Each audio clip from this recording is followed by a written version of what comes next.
خب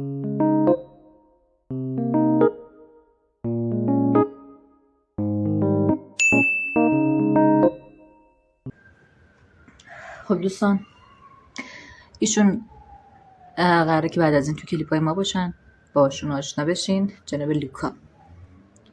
Hello Sir Luca, would you please join us here? Thank you. بخش دهم.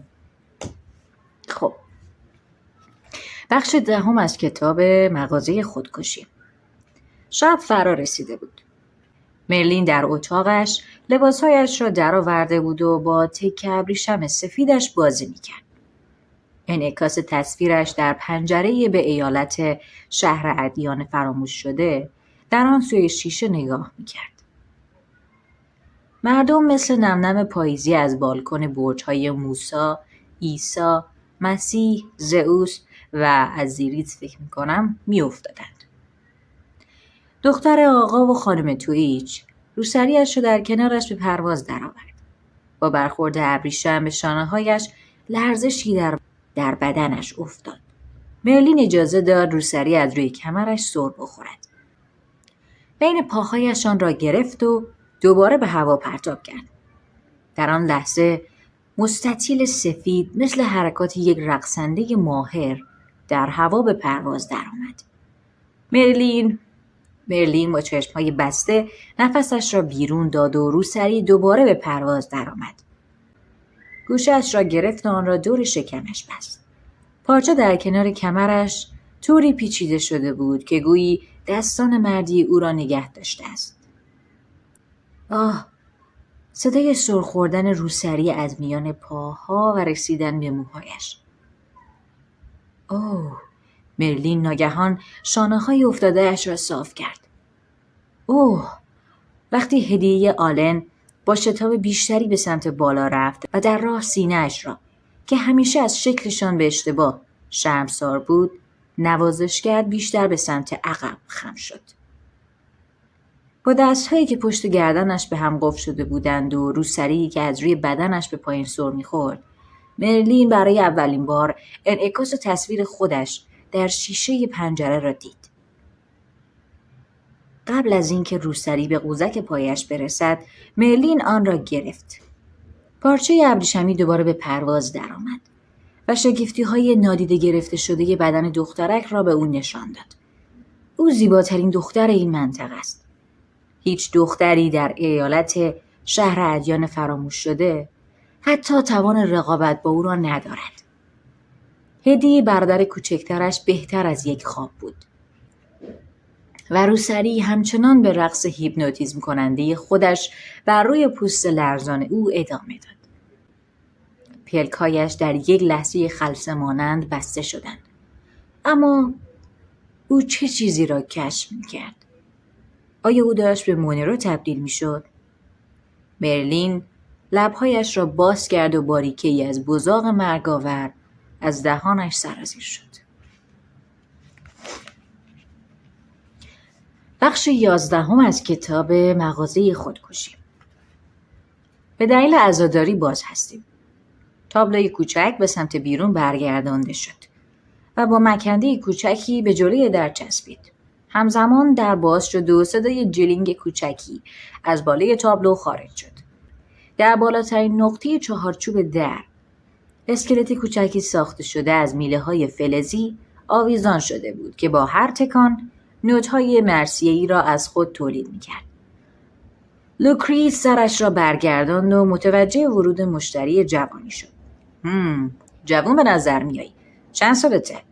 12 13 15 جوان به دروغ گفت. من چند تا شیرینی‌های سمی می‌خواستم مادام. لطفاً. چند تا شیرینی؟ ها؟ به خودت گوش کن بچه. خب تو فقط میتونی از تنقلات مرگبارمون ببری. ما نمیخوایم اونا رو بین تمام همکلاسیات پخش کنیم. ما نمیخوایم به دبیرستان مانترلند یا کالج جرارد دنروال تلفات وارد کنیم. لوکریس در حالی که در گوی بزرگ شیشه‌ای که سرشار از شیرینی بود را باز میکرد گفت برای گلوله تفنگ هم همینطوره. ما فقط تکی میفروشیم. مردی که پسرش شلیک میکنه دیگه به گلوله دومی احتیاج نداره. اگر یک جعبه کامل سفارش بده یعنی چیز دیگه ای تو ذهنش داره. ما برای تأمین وسایل قاتل ها اینجا نیستیم. زود باش، انتخاب کن، ولی صحیح انتخاب کن، چون تو این جعبه از هر دو تا فقط یکشون سمیه. قانون از ما میخواد که به بچه‌ها شانس بیشتری بدیم. دختر جوان با دیدن آدامس‌های جویدنی، شیرینی‌های شانس با پوشش کاغذی و کارامل‌های مرگبار که نیمی از مغز آنها با شیرینی‌های سفت زرد، سبز یا قرمز پر شده بود تا برای مدت زیادی لیست زده شوند و مرگ آرامی را به صاحب آن ببخشند، تعلل کرد. کنار پنجره قیف‌های بزرگ کاغذی و کیف‌های شانس، آبی برای پسرها و صورتی برای دختران قرار داشتند. او در انتخاب مردد بود، ولی در نهایت یک شیرینی شانس را انتخاب کرد. آلن جوان کنار مادرش نشسته بود. خورشیدهای بزرگی روی صفحه‌ای از کتاب تمرینش می‌کشید. ولی چرا می‌خوای بمیری؟ دختر که تقریباً همسن کوچکترین فرزند توییچ‌ها بود جواب داد چون زندگی ارزش این همه دردسر برای زنده موندن رو نداره. این همون چیزیه که من تقریباً خودم رو کشتم تا بهش بفهمونم. لوکریس وسط حرف او پرید. او که با افتخار به مشتری جوانش نگاه میکرد به آلن اشاره کرد تا باید ازش یاد بگیری. دختر جوان به سمت آلن آمد و اعتراف کرد من تنهام و همه با من مخالفن. تو این دنیای ظالم هیچ کس منو درک نمیکنه و مادرم هم یک احمق به تمام معناست. اون گوشیم رو ازم گرفته. فقط چون از اون زمان تعیین شده بیشتر ازش استفاده کردم. خب آخه وقتی نتونی با تلفن به کسی زنگ بزنی دیگه چه استفاده میتونی ازش بکنی؟ واقعا ازش خسته شدم. اگر زمان تعیین شدم 50 ساعت بود هیچ وقت بیشتر از اون ازش استفاده نمی کردم. در اصل اون حسودی میکنه چون کسی رو نداره که بهش زنگ بزنه و عصبانیتش رو سر من خالی میکنه. ای زر چرا چندین ساعت با نادیج حرف میزنی؟ تو میتونی بری ببینیش. خونه‌شون اونور خیابونه. پس من اجازه ندارم تو اتاق خودمم بمونم؟ یعنی منظور دینه؟ دختر با اوقات تلخی ادامه داد چرا باید برم بیرون؟ من نمیخوام آفتابو ببینم. اون ستاره ایکبیری به هیچ درد نمیخوره این آفتاب. به نقاشی‌های آلن نگاه کرد. خیلی داغه و کسی نمیتونه اونجا زندگی کنه.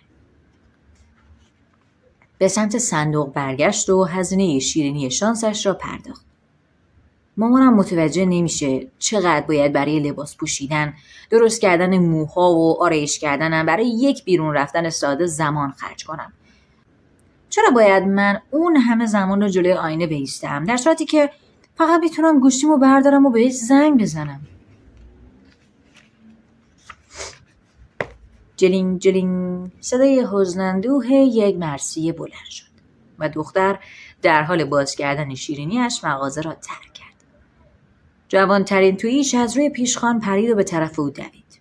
دقیقاً در چهارچوب در شیرینی را از دختر قاپید و دستش را به سمت دهانش برد. لوکریس از پشت پیشخوان به سمتش پرید و فریاد زد آلن!